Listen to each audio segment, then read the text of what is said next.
আল্লাহর গোলাম যুবক নবীর সামনে দাঁড়ানোর পর আল্লাহর নবী যুবককে ডাকদা বললেন, যুবকরে আমি নবী জানতে চাই, বলো না যেই পরিমাণ গুনাহ তুমি করছো, তোমার গুনাহ বড় না আল্লাহ রাব্বুল আলামিনের এই দুনিয়া বড়? যুবক ডাকদা কয়, নবী গো, আমার দিল বলে আল্লাহর এই দুনিয়ার চাইতে আমার গুনাহ বড়। আল্লাহর নবী আবার ডাকদা কয়, যুবক তাহলে বলো তোমার গুনাহ বড় না আল্লাহর আসমানটা বড়? যুবক ডাকদা কয়, হুজুর আমার মন বলে আল্লাহর আসমানের চাইতে আমার গুনাহ বড়। আল্লাহর নবী আবার যুবকরে ডাকদা কয়, যুবকরে আমি নবী জানতে চাই, বলো না তোমার গুনাহ বড় না আল্লাহ রাব্বুল আলামিনের আরশটা বড়? যুবক এইবারও ডাকদা কয়, নবী গো, আমার মন বলে আল্লাহর আরশের চাইতে আমি যেই গুনাহ করছি আমার গুনাহটা বড়। আল্লাহর নবী সর্বশেষ ডাকদা কয়, যুবক আমি নবী জানতে চাই, তুমি বলো তোমার গুনাহ বড় না আল্লাহ রাব্বুল আলামিনের এই কুরসিটা বড়? যুবক এইবারও ডাকদা কয়, নবীজি আমার মন বলে আমি যেই গুনাহ করেছি, যেই অপরাধ আমি করছি, আমার মন আমারে বলে আমার গুনাহ আল্লাহ রাব্বুল আলামিনের কুরসির চাইতেও বড় হবে। আল্লাহ রাব্বুল আলামিনের পয়গম্বর আস্তে করে যুবকরে ডাকদা কয়, যুবক তুমি কি আল্লাহর সাথে শিরক করছো নাকি বলো? যুবক ডাকদা কয়, নবী গো, আমি তো আল্লাহর সাথে শিরক করি নাই। এরা যুবক, শিরক যদি না করো এমন কি গুনাহ, যেই গুনাহ এই দুনিয়ার চাইতে বড়, যেই গুনাহ আসমানের চাইতে বড়, যেই গুনাহ আল্লাহ রাব্বুল আলামিনের আরশের চাইতে বড়, যেই গুনাহ আল্লাহ রাব্বুল আলামিনের কুরসির চাইতে বড়? যুবক আমারে বর্ণনা দে, তুই কি এমন গুনাহ করছো? এরা বন্ধু আল্লাহর নবীর সামনে যুবক ডাকদা বললেন, পয়গম্বর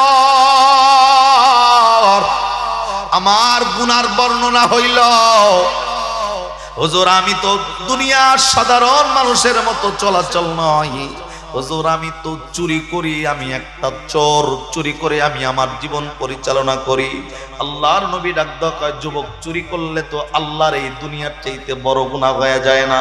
চুরি করলে তো আসমানের চাইতে বড় গুনাহ হয়ে যায় না? ডাকদা কয়, নবী গো, আমি তো শুধুমাত্র চুরি করি ব্যাপারটা এমন নয়, চুরি করলেও তো সাধারণ কোনো কিছু চুরি করি না পয়গম্বর। আমি যুবক তো সেই চোর, কোনো মানুষ মৃত্যুবরণ করলে ওই মানুষটাকে যখন কবরের মধ্যে রাখা হয়, আমি তো সেই কবরের মাটিগুলা সরাইয়া সরাইয়া ওই কবরের ভিতরের লাশের কাপনের কাপড়টা চুরি করি। আমি যুবক তো সেই চোর। আল্লাহর নবী যুবককে ডাক দিয়া বললেন, যুবক কবরের ভিতরের কাপনের কাপড় চুরি করলেও তো আল্লাহ রাব্বুল আলামিনের আসমানের চাইতে বড় গুনাহ হয় না, আল্লাহর আরশের চাইতে বড় গুনাহ হয় না? তাহলে কেন বলো তোমার গুনাহ আল্লাহর কুরসির চাইতে বড়? যুবক ডাকদা কয়, পয়গম্বর শুধুমাত্র কাপনের কাপড় চুরি করাটাই আমার জীবনের শেষ গুনাহ নয়। এ পয়গম্বর, গত কয়েকদিনের আগের ঘটনা, মদিনার একজন মানুষের মৃত্যু হয়েছে। আমি সারাদিন অপেক্ষা করছি তাকে কবরস্থ করা হলে, রাতের অন্ধকারে যাইয়া যাইয়া আমি সেই কবর থেকে কাপনের কাপড়টা চুরি করব। এ পয়গম্বর, আমি সারাদিন অপেক্ষা করছি শুধুমাত্র তাকে যখন কবরস্থানে দাফন করা হবে, সেই কবরস্থানের লাশের ভিতর থেকে কাপনের কাপড়টা চুরি করে বের করে নিয়ে আসবো। রে বন্ধু, যুবক আল্লাহর নবীর কাছে গুনাহের বর্ণনা দিতেছিল। যুবক ডাকদা কয়, হুজুর সারাদিন ওর অপেক্ষা শেষ হয়ে গেছি, রাত্রি যখন গভীর হইয়া গেছি, মানুষগুলা যখন ঘুমায় গেছি, আমি হাঁটি গাটি পা পা করে আমি মদিনার কবরস্থানের মধ্যে ঢুকে গেছি। ওই নতুন কবরটা আমি নির্ণয় করছি, ওই নতুন কবরের পাশে যাইয়া ওই নতুন কবরের মাটিগুলো আমি সরাইছি। আমার উদ্দেশ্য শুধুমাত্র ওই কবরের ভিতরের কাপনের কাপড় চুরি করা। রে বন্ধু, আল্লাহর নবীর ডাকদা বললেন, পয়গম্বর আমি ওই কবরের মাটিগুলা সরাইয়া সরাইয়া সরাইয়া কাপনের কাপড় যখন আমি আস্তে করে টান দিয়া খুলবো, উপর থেকে টান দিছি, তাকায় দেখলাম এই জায়গায় কোনো পুরুষ মানুষকে মাটি দেওয়া হয় নাই। আমি তাকায় দেখলাম এত সুন্দরী একজন যুবতী নারীকে এখানে দাফন করা হয়েছে। এত সুন্দর চেহারা আমি যুবক কোনোদিন এত সুন্দর নারী কোনোদিন দেখি নাই। যুবক ডাক কয়, পয়গম্বর, আমি যখন ওই মদিনার কবরস্থানে সুন্দরী যুবতী নারীর লাশের কাপনের কাপড়টা যখন সরায় নিয়ে আসতেছিলাম, শয়তান দিলের মধ্যে এমন ওয়াসওয়াসা আমার ভিতরে ঢুকায় দিছে। শয়তান আমারে ডাক দে বুঝায়, যুবক, এমন একটা সুবর্ণ সুযোগ তুমি আজকে পাইছো, এমন সুবর্ণ সুযোগ কোনোদিন তুমি তোমার জিন্দেগিতে পাবা না। যুবক, এই নারীটার আজকেই মাত্র মৃত্যু হয়ে গেছে। এই মদিনা সুন্দরী একজন যুবতী নারী, রাত্রিও গভীর হয়ে গেছে, আশেপাশে কেউ নাই, এমন সুবর্ণ সুযোগ একটা পাইছো, এই সুযোগ কিন্তু কোনোভাবে হাতছাড়া করবা না। আরে বন্ধু, যুবক নবীর কাছে গুনাহের বর্ণনাগুলা দিতেছে আর চোখের পানিটা ছাড়তেছিল। ডাক কয়, পয়গম্বর, আমার যখন এই শয়তানি ওয়াসওয়াসা দিলের মধ্যে দিল, আমার ভিতরে ওয়াসওয়াসা আসার পর আমি শয়তানি ওয়াসওয়াসা থেকে আর বের হইতে পারি নাই। হুজুর, আমি যুবক তো সেই গুনাহগার, আমি ওই সুন্দরী যুবতী নারীর লাশের কাপনের কাপড়টা সরাইছি। আমি আপনাদেরকে বলবো, অ্যাটেনশন অ্যাটেনশন অ্যাটেনশন প্লিজ।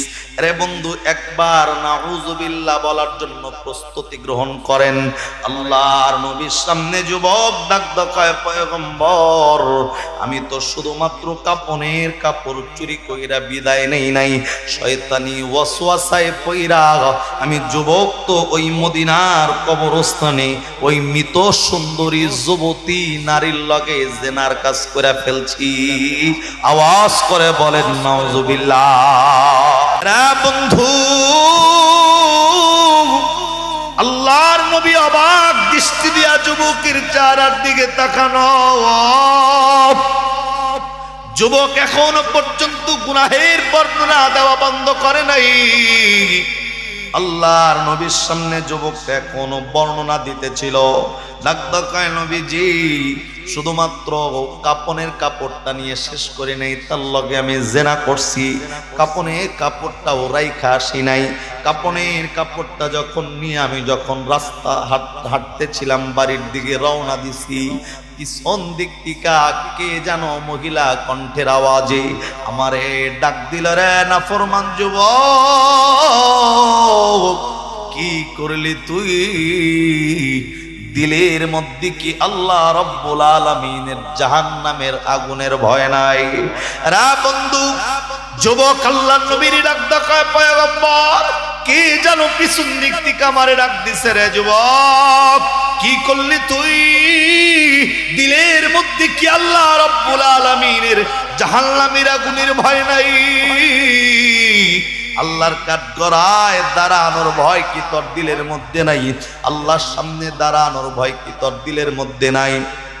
যুবক ডাক কয়, নবীজি, মহিলা কণ্ঠের আওয়াজ আমার ডেকে ডেকে বলতেছিল, যুবক, আমি মদিনা সুন্দরী একজন যুবতী, আজ পর্যন্ত আমি আমার পর্দার হেফাজত করেছি, আমি আমার লজ্জাস্থানের হেফাজত করেছি, আমি আমার চেহারাটাও কাউকে দেখতে দেই নাই, কিন্তু তোর মতো নাফরমান যুবকের কারণে আমি মদিনার এই কবরস্থানের মধ্যে এসে আমাকে অপবিত্র হওয়া লাগলো। রে নাফরমান যুবক, কিয়ামতের ময়দানে সকল মানুষগুলা এই জায়গার পবিত্র হালতে উঠবে, কিন্তু তোর মতো নাফরমানের কারণে আমাকে অপবিত্র হালতে উঠতে হবে। এরা যুবক, আল্লাহর ভয় কি তোর দিলের মধ্যে আসলো না?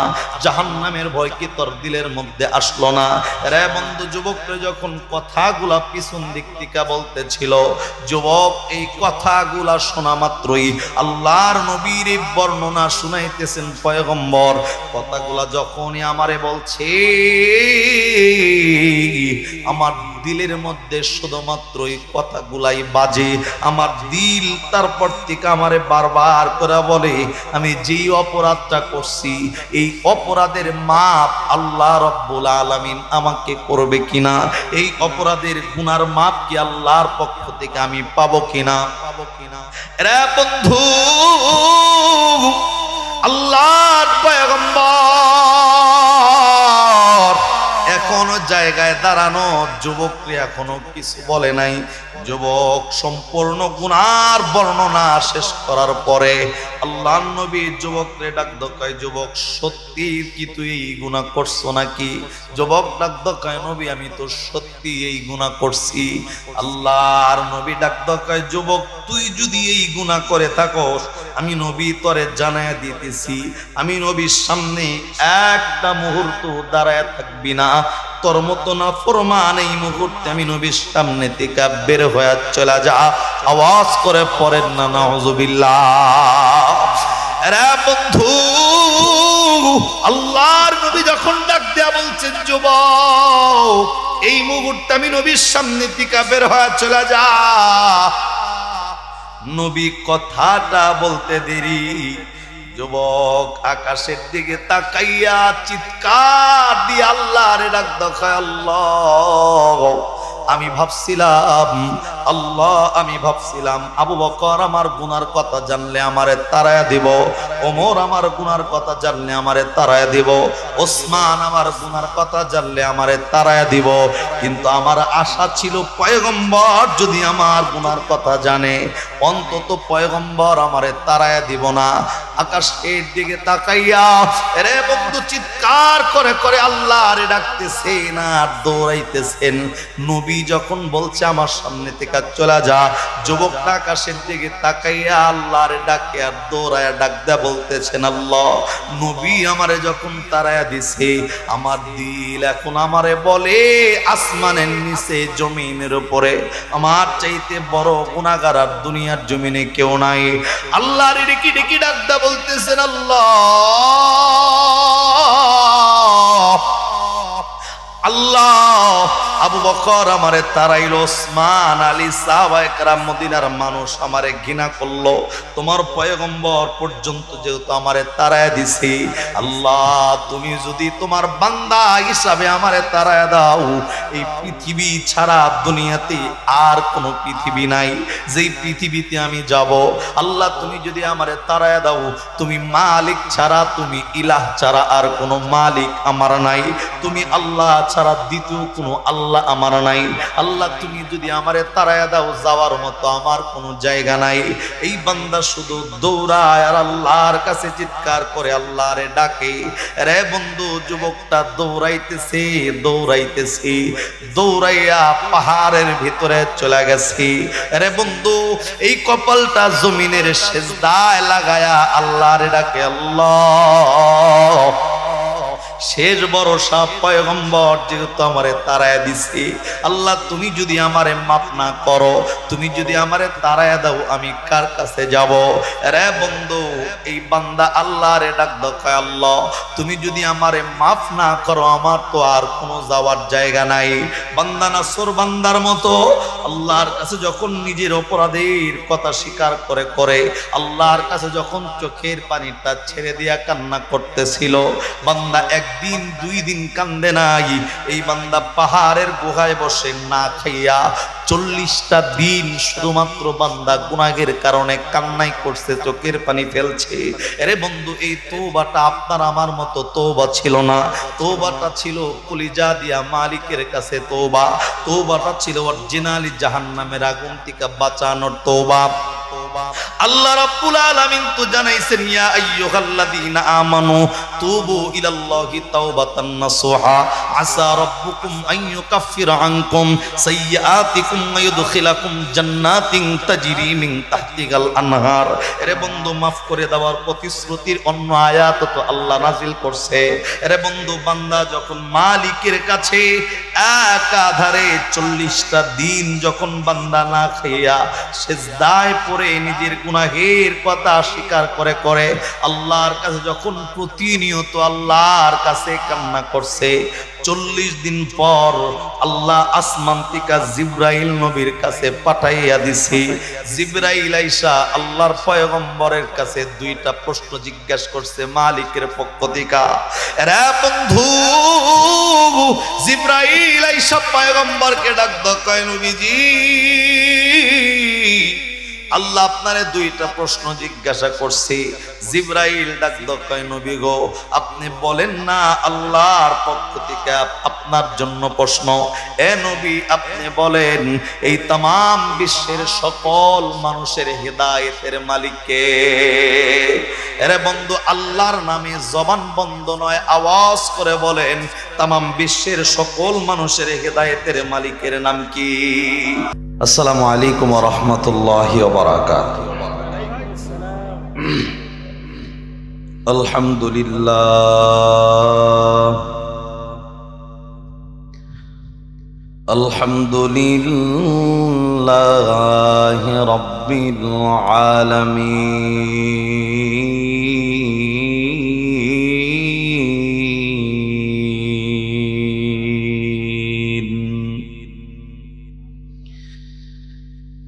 নাহমাদুহু ওয়া নুসাল্লি আলা রাসূলিহিল কারীম।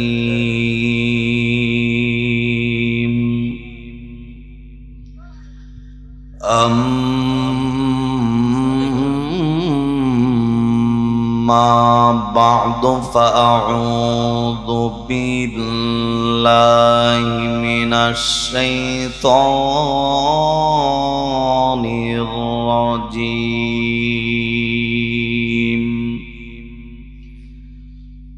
بسم الله الرحمن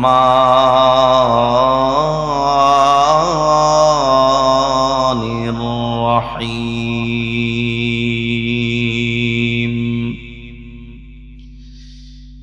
إلا من تاب وآمن وعمل عملا صالحا فأولئك يبدل الله سيئاتهم حسنات وكان الله غفورا رحيما. صدق الله العظيم. وقال رسول الله صلى الله عليه وسلم: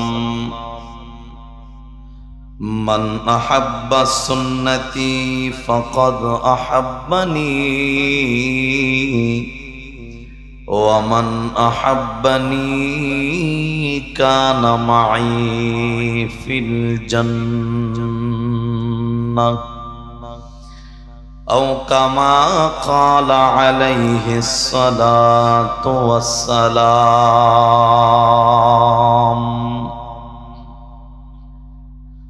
আজ থেকে বহু বছর আগে এই দুনিয়ার বুকে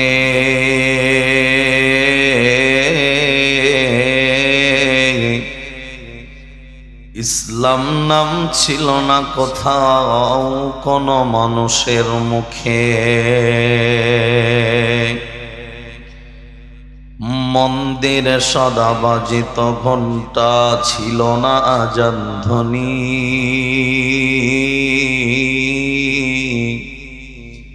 সে আধার জগতে এসেছিলে তুমি হে সাধক রব্বানী।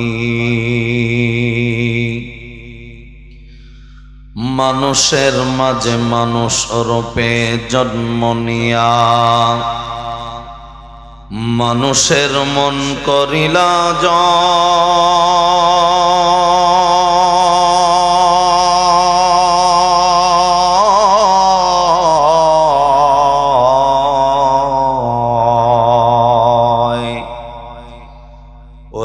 মানুষের মাঝে মানুষ রূপে জন্ম নিয়া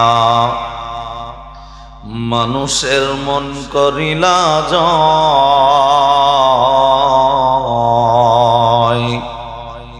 কোরআন দিয়া হাদিস দিয়া ভালোবাসা দিয়া অন্তর দিয়া মন্ত্র দিয়া নয় কিয়ামত নৌফেল মেরাজিও अम्बिया ओ औलिया मोहताज ओ शुद अजोदास रहमतल लिल आलमीन मस्जिदे यो शुद हमारो ये जमीन शुद हजारा रहमतिया आफरी बर्रे बरआन ताखे ताइरी कलमा परि ला इलाहा इल्लल्लाह ला इलाहा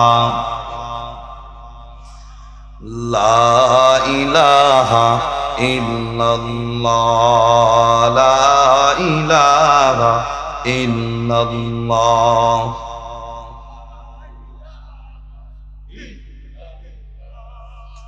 ला इलाहा इल्लल्लाह ला इलाहा इल्लल्लाह जर दिले आछे मरণের ভয় আল্লাহ আল্লাহ সব সময় যার দিলে আছে আল্লাহর ভয় আল্লাহ আল্লাহ সব সময় আহার নিদ্রা লাগে না ভালো দুনিয়াদারি লাগে না ভালো ভালো লাগে শুধু ইল্লাল্লাহ লা ইলাহা ইল্লাল্লাহ লা ইলাহা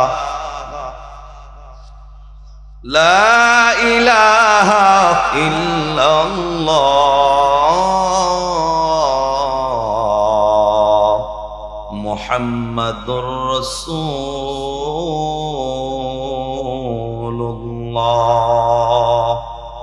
সাল্লাল্লাহু আলাইহি ওয়াসাল্লাম আলহামদুলিল্লাহি রাব্বিল আলামিন আমিনা ইয়াসমিন বালিকা মাদ্রাসা নুরানী একাডেমির উদ্যোগে আয়োজিত সপ্তম বার্ষিক তাফসীরুল কোরআন মাহফিলের সম্মানিত সভাপতি উস্তাজুল উলামা হযরত মাওলানা মুফতি আশরাফুজ্জামান সাহেব দামাত বরকাতুহুমুল আলিয়া শিক্ষা সচিব জামিয়া রহমানিয়া মোহাম্মদপুর ঢাকা আল্লাহ তাআলা হুজুরের নেক হায়াতে বরকত দান করেন জবান বন্ধ নয় আওয়াজ করে পড়ছি আমিন আলহামদুলিল্লাহ বলতে বলতে আমাদের সম্মানিত সভাপতি হুজুর আমাদের মাঝে চলে আসছেন আমরা আবারও শুকরিয়া আদায় করছি আলহামদুলিল্লাহ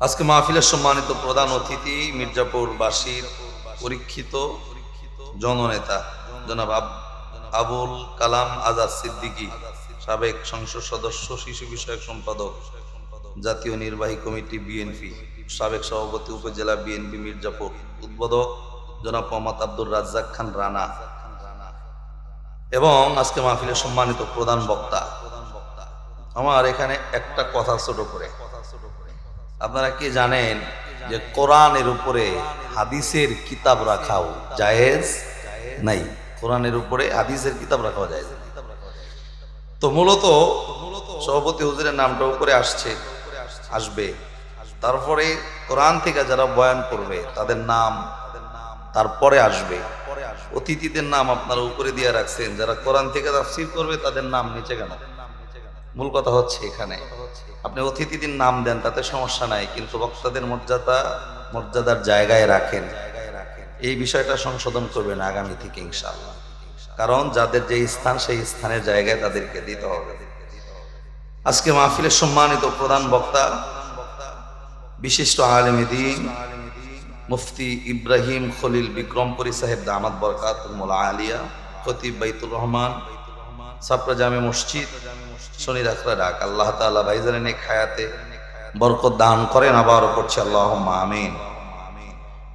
এবং আমার আগে যিনি আপনাদেরকে অত্যন্ত চমৎকার কথা বলতেছিলেন, কোরআন থেকে সুন্দর কথা বলতেছিলেন, আলহাজ হাফেজ মাওলানা ফরিদ হোসাইন সাহেব, খতিব মির্জাপুর থানা মসজিদ ও সভাপতি ইসলামী যুব কল্যাণ পরিষদ, আল্লাহ তাআলা হুজুরের নেক হায়াতে বরকত দান করেন। এবং আজকে মাহফিলের সম্মানিত বিশেষ অতিথি এবং সম্মানিত অতিথিবৃন্দ, আমার সামনে বসে থাকা মুরব্বিয়ানা আইজম, যুবক ভাই, পর্দার আড়ালে অবস্থানগত পর্দা করে বসে থাকা আমার মা বোন, সকলের কাছে দোয়া চাই। আমি লম্বা আলোচনা করার কোনো সুযোগ নাই, তবে যতটুকু সময় আলোচনা চলবে কোরআন এবং হাদিসের নির্যাস থেকে মূল্যবান কিছু আলোচনা আমলের নিয়তে বলা এবং আমলের নিয়তে শোনা তৌফিক যেন আল্লাহ দান করেন। সকলেই একটু মোহাব্বতান জবান খুলে পড়ছি আল্লাহুম্মা আমিন। আল্লাহর দরবারে লক্ষ কোটি শুকরিয়া যে আল্লাহ রাব্বুল আলামিন এই এলাকার হাজার মানুষ থেকে যাচাই বাছাই করে, মহব্বত করে, মনোনীত করে, ভালোবেসে, শারীরিক সুস্থতার নিয়ামত দিয়ে এই বেহেশতের বাগানে আল্লাহ বসার তৌফিক দিয়েছেন।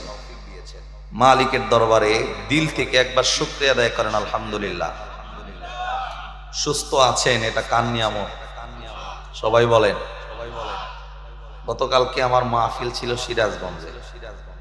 আমি বাসা থেকে বের হয়েছি, দুদিন ধরে অসুস্থ, যমুনা ব্রিজ পার হয়েছি, মানে দুপুরে হসপিটাল থেকে আসার পর বিকালবেলা সাহস হইল যে যায় বয়ান করতে পারবো। যমুনা ব্রিজ পার হওয়ার পরেই মানে আর শরীরে কোনো শক্তি নাই, বয়ান করব যে সাহস শক্তি নাই। মানে জ্বর ছিল দুদিন ধরে, পর্যাপ্ত কাঁপুনি দিয়ে জ্বর এসে পড়ছে শরীরে। মাহফিলের স্থান পর্যন্ত পৌঁছাইতে পারছি ঠিকই, কিন্তু স্টেজে যায় বয়ান করতে পারি নাই, সারাক্ষণ শুয়েছিলাম। আমার এক বন্ধু আছে মাওলানা জাহিদুল ইসলাম আইয়ুবী, ওর সাথে করে নিয়ে গেছি, পরে আমার জায়গায় ওই বয়ান করছে শেষ পর্যন্ত। আমি মাহফিল পর্যন্ত পৌঁছেছি, কিন্তু বয়ানে ওঠার সুযোগ হয় নাই। আজকেও ফজরের নামাজের সময় পর্যন্ত মনে হয়েছে যে বয়ানে আসার সুযোগ হবে না, হয়তো অন্য কাউকে বয়ানে পাঠাইতে হবে। কিন্তু আল্লাহ তাআলা সুস্থতার নিয়ামত দিয়েছেন, এর জন্য কিছুটা সময় আপনাদের সামনে বসার সুযোগ হয়েছে। তো সুস্থ রাখার মালিক আল্লাহ। এলাকায় বহু মানুষ আছে যারা মানে ভিতরে অনেক আগ্রহ, অনেক ইচ্ছা আছে যে মাহফিলে আসবে, কিন্তু শরীরের কন্ডিশন এমন, কিংবা প্যারালাইসিস হয়ে ঘরে পড়ে আছে, মাইকের আওয়াজ কানে যাচ্ছে, আসার তীব্র ইচ্ছা মাহফিলে, কিন্তু নিজের পা ফেলে যে হেঁটে মাহফিল পর্যন্ত আসবে সেই শক্তিটা পর্যন্ত নাই, ইচ্ছা থাকলেও সাধ্য নাই মাহফিলে আসা। এবং এমনও মানুষ আছে যে অনেক মানুষ এখনো পর্যন্ত হসপিটালের বিছানায় শুয়া মৃত্যুর সঙ্গে পাঞ্জা লড়ছে, এমন মানুষও আছে না নাই? বহু মানুষ আছে। আল্লাহ তাআলা আমাদেরকে সুস্থতার নিয়ামত দিয়েছেন, আবারও জবানটা করে মালিকের দরবারে শুকরিয়া আদায় করবো আলহামদুলিল্লাহ। সম্মানিত ভাই, এখানে বসে পবিত্র কোরআনুল কারীমের একটা আয়াতে কারিমা আমি তেলাওয়াত করেছি। সূরার নাম সূরাতুল ফুরকান। এই কোরআনের 30টা পারা 114টা সূরার মধ্যে অন্যতম একটা সূরা, যে সূরার নাম সূরা ফুরকান। এটা কোরআনের 19 পারা 5 পৃষ্ঠার 2 নম্বর লাইনের 70 নম্বর আয়াত। আমি আবারও বলছি, আমার আলোচ্য বিষয়ের আয়াত সূরা ফুরকান, কোরআনের 19 পারা 5 পৃষ্ঠা 2 নম্বর লাইন, আয়াত নাম্বার 70। এই একটা আয়াতে কারিমা আমি তেলাওয়াত করেছি। আমি যতক্ষণ আলোচনা করব এই এক আয়াতকে সামনে রেখেই অল্প কিছু আলোচনা আপনাদের সম্মুখে করতে চাই, যদি আল্লাহ তাআলা তৌফিক দান করেন। আবারও পড়ছি আমিন। সম্মানিত ভাই, এই আয়াতের মধ্যে আল্লাহ রাব্বুল আলামিন এক শ্রেণীর অসুস্থ ব্যক্তিদেরকে ডেকেছেন, রোগীদেরকে আল্লাহ ডাক দিয়েছেন। এই আয়াতের মধ্যে আল্লাহ রোগীদেরকে ডাকছেন, অসুস্থ ব্যক্তিদেরকে ডাকছেন। এখন আপনি যদি বলেন হুজুর অসুস্থদের ব্যক্তিদের জন্য যে আয়াত আল্লাহ নাযিল করলো সেই আয়াত আমাদের সামনে পড়লেন কেন? আমরা তো অসুস্থ না।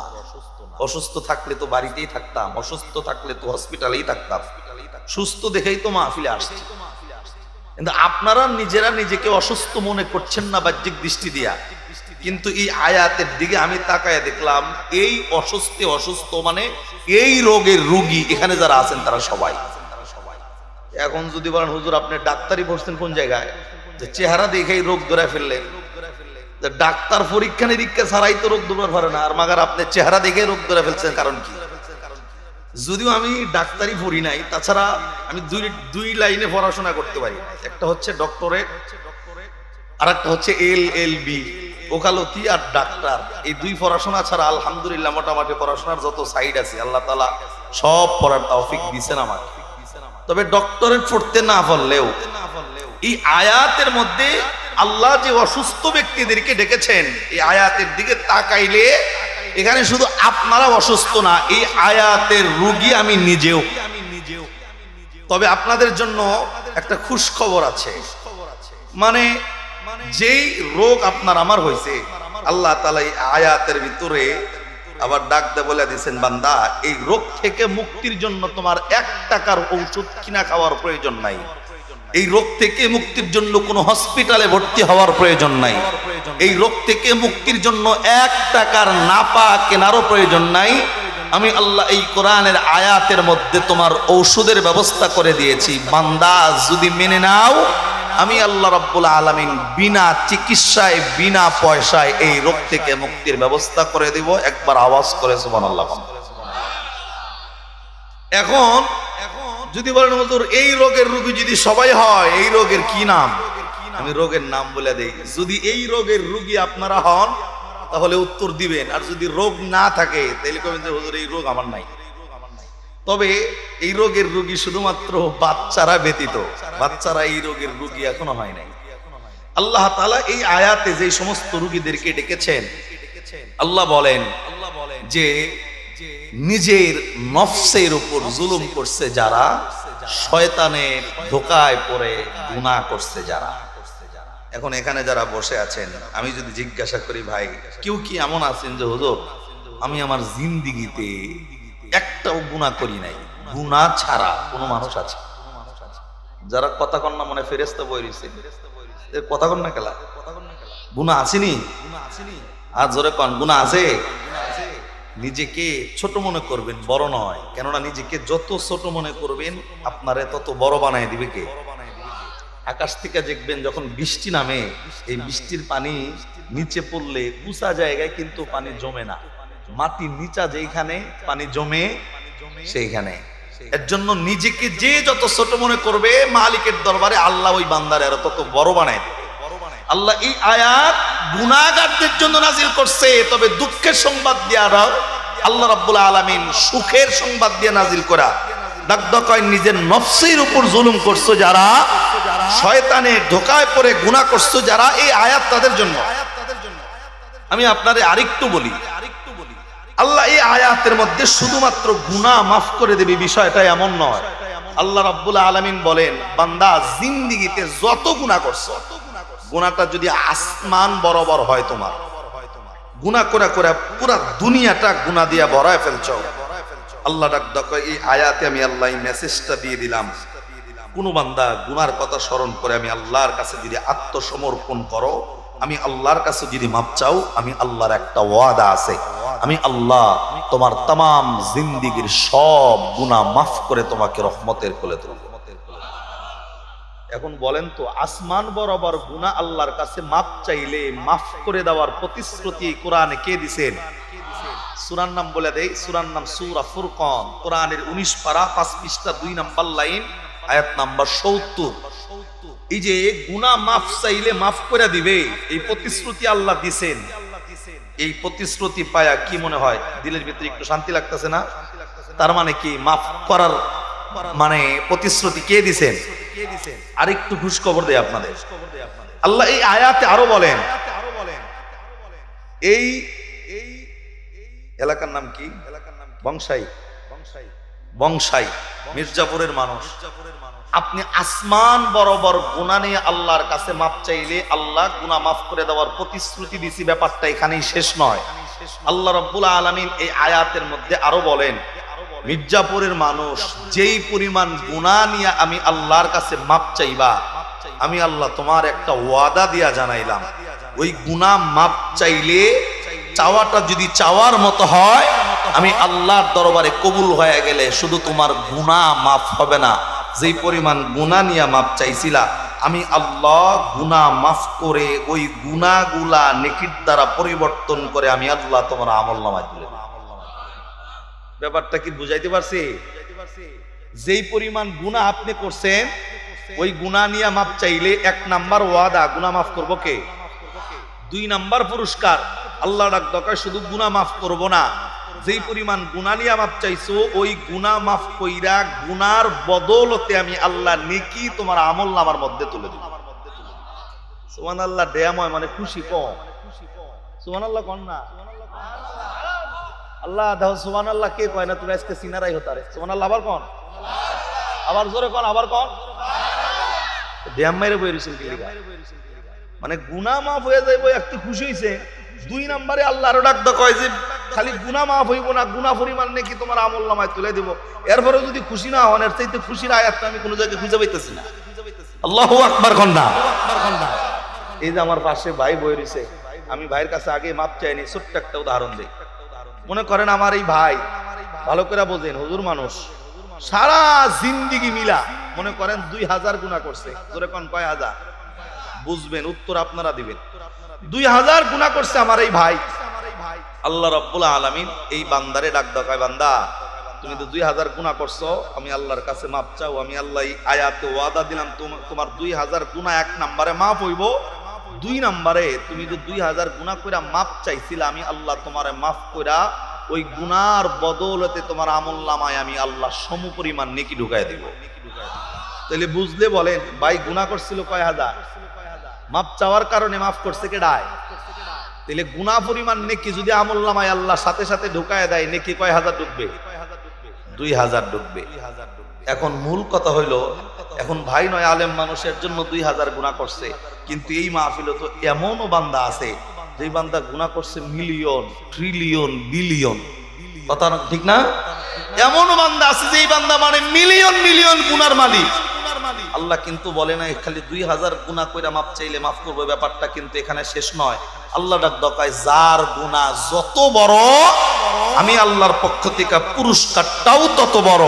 আল্লাহ ডাক দকায় তুমি 10 মিলিয়ন গুনাহ নিয়েও যদি মাপ চাও, আমি আল্লাহর এই আয়াতের ওয়াদা 10 মিলিয়ন গুনাহ মাফ হবে তোমার আমলনামায়। মাপ চাওয়ার কারণে 10 মিলিয়ন নেকি আমি আল্লাহ তোমার আমলনামায় দান করে দিব। এক কথায় গুনাহ যত বেশি আমলনামায় নেকিও তত। এখন যারা গুনাহগার এরা মনে মনে চিন্তা করতেছে হুজুর গুনাহ কম করে মনে হয় ভুল করলাম এতদিনে। কারণ গুনাহ বেশি করলে যদি আমলনামায় গুনাহ নেকি বেশি ঢোকে দিলে তো সমস্যা নাই। এই চিন্তা ভিতরে আসাটা স্বাভাবিক। ছোট্ট একটা উদাহরণ দেই। হযরতে আবু বকর সিদ্দিক রাদিয়াল্লাহু তাআলা আনহু এই আয়াত নাজিল হওয়ার পর আবু বকর সিদ্দিক রাদিয়াল্লাহু তাআলা আনহু দৌড়াইতেছেন হযরত ওমরের তালাশে। হযরত ওমর পর্যন্ত চলে গেছে। ওমরের কাছে যে ডাক দাও, কয় ওমর আমার মন চাইতেছে আমি আবু বকরের জিন্দেগি সব নেকি তোমারে দিয়ে দেই, আর তুমি ওমরের নেকি আমি আবু বকরের দিয়ে দাও। হযরত ওমর ডাক দাও, কয় আবু বকর আপনি কি পাগল হয়ে গেছেন? কেন পাগল হব কেন? কয় আপনার নেকি কই আর আমার নেকি কই? আপনি বলতেছেন আপনার জীবনের সব নেকি আমারে দিবেন, আর আমার নেকি আপনি নিতে চান, এটা কেমনে হয়? আপনার ব্যাপারে নবী বলে কি আর আপনি আমারে বলেন কি? আপনি আবু বকরের ব্যাপারে আল্লাহর নবী বলছেন পৃথিবীর সমস্ত মানুষের নেকি এক পাল্লায়, আর আপনি নবীর সাথে হিজরতের সময় যেই রাত্রিগুলা যাপন করছেন ওই হিজরতের এক রাত্রির নেকি এক পাল্লায় দিলে পৃথিবীর সকল মানুষের নেকির চাইতে আপনার নেকির পাল্লার ওজন আল্লাহর কাছে বেশি হবে। সুবহানাল্লাহ কন্যা। আপনি সেই আবু বকর জিন্দেগির নেকি আমারে দিতেছেন, এটা কেমনে? আবু বকর ডাক দাও, কয় ওমর তুমি কি জানো আল্লাহ কোরআনের কোন আয়াত নাজিল করছে? ডাক দাও, কয় কোন আয়াত? আল্লাহ নাজিল করছে ইল্লা মান তাবা ওয়া আমানা ওয়া আমিলা আমালান সলিহা ফাউলাইকা ইউবাদদিলুল্লাহু সাইয়্যাতিহিম হাসানাত ওয়া কানাল্লাহু গফুরার রহিমা। আবু বকর ডাক দাও, কয় এই ওমর আল্লাহ নাজিল করছে গুনাহগার বান্দা গুনাহ করার পর আত্মসমর্পণ করলে মালিকের কাছে মাপ চাইলে আল্লাহ 1 নম্বরে গুনাহ মাফ করে দেয়, 2 নম্বরে গুনাহগুলা নেকির দ্বারা পরিবর্তন করে আমলনামায় তুলে দেয়। এই ওমর তুমি কি ভুলে গেছো 2 দিন আগে তুমি কি ছিলা? ইসলাম গ্রহণ করার পূর্বে তুমি কি ছিলা ভুলে গেছো?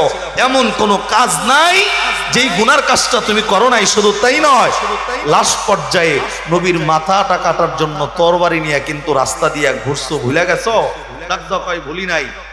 আবু বকর ডাকদা বলতেছেন, ওমর, জিন্দেগিতে যেই পরিমাণ গুনাহ তুমি করছো, তুমি যখন আল্লাহর কাছে মাপ চাইছো, আল্লাহ পাক তো তোমার গুনাহগুলা শুধু মাফই করে দেয় নাই, গুনাহ পরিমাণ নেকি তোমার আমলনামার ভিতরে আল্লাহ রাব্বুল আলামিন তার পরিবর্তে তুলে দিয়েছে।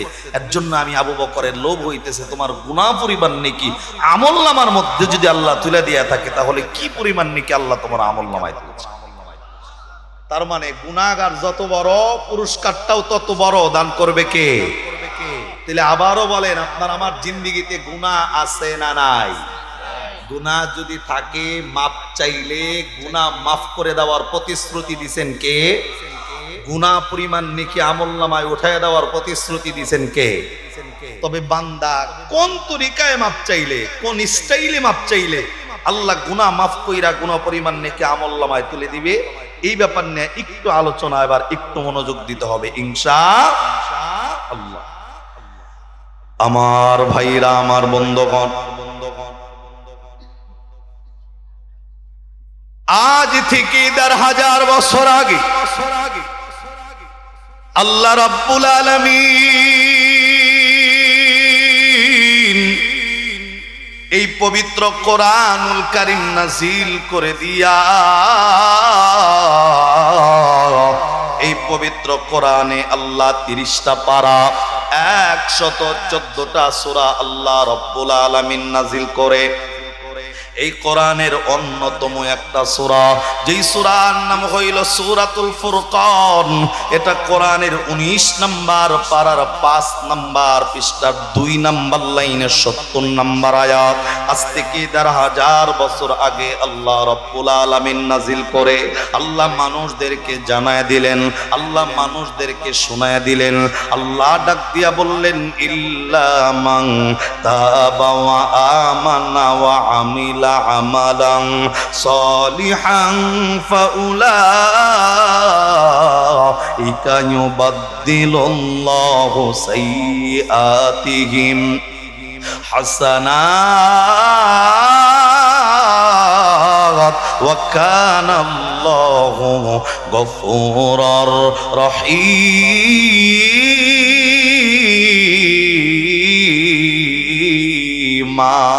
একটু আওয়াজ করে পড়েন আল্লাহু আকবার। আমার ভাইরা, আল্লাহ রাব্বুল আলামিন ডাকদা বললেন, মানুষ রে, আমি আল্লাহ এই আয়াতটা কেবলমাত্র শুধুমাত্র গুনাহগারের জন্য সুসংবাদ নাজিল করে দিলাম। আল্লাহ ডাকদা কয়, যেই মানুষগুলা আসমান বরাবর গুনাহ করে ফেলছে, গুনাহ করে করে যারা দুনিয়ার জমিনটা ভরায় দিছে, আল্লাহ ডাকদা কয়, বান্দা আসমান বরাবর গুনাহ নিয়া আমি আল্লাহ রাব্বুল আলামিন রে ভুলে যাবা না, যাবা না, যাবা না। আল্লাহ ডাকদা কয়, আসমান বরাবর গুনাহ নিয়া বান্দা আমি আল্লাহর দিকে কামব্যাক করো, আমি আল্লাহর দিকে ফিরে আসো, আমি আল্লাহর ওয়াদা দাও আর কোনোদিন গুনাহ করবা না। আল্লাহ ডাকদা কয়, অন্তরের নিয়তটা খালেস করে আমি আল্লাহর কাছে যদি মাপ চাও, আমি আল্লাহ তোমারে ওয়াদা দিয়া জানায় দিলাম,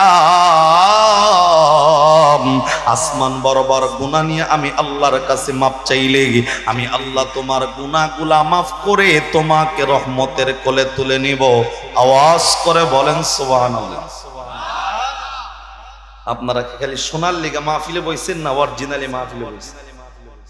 আমি এখানে বয়ান করতেছি, আপনারা অম্মি চাইছেন কে ভাই, পোলাপান আসতেছে আসুক, আপনি অম্মি চাইছেন কা? আমি কষ্ট করতেছি কারে? আপনারা আমার বাড়িতে দাওয়াত দিয়ে নিয়ে আইছেন, আপনার বাড়িতে আমি হারবার, আপনি যদি মুখ এমনি ঘুরে রাখেন আমি কষ্ট করবো পারবো? তাহলে কষ্ট করতেছি, মানুষই ৯ জন, ৬ জনই চাইরিস ওইদিকে। আপনারে আমি আমার বাড়িতে দাওয়াত দিলাম, আমারে যা কইলেন, হুজুর কেমন আছেন গো? আমি বললাম যে হ্যাঁ ভালো।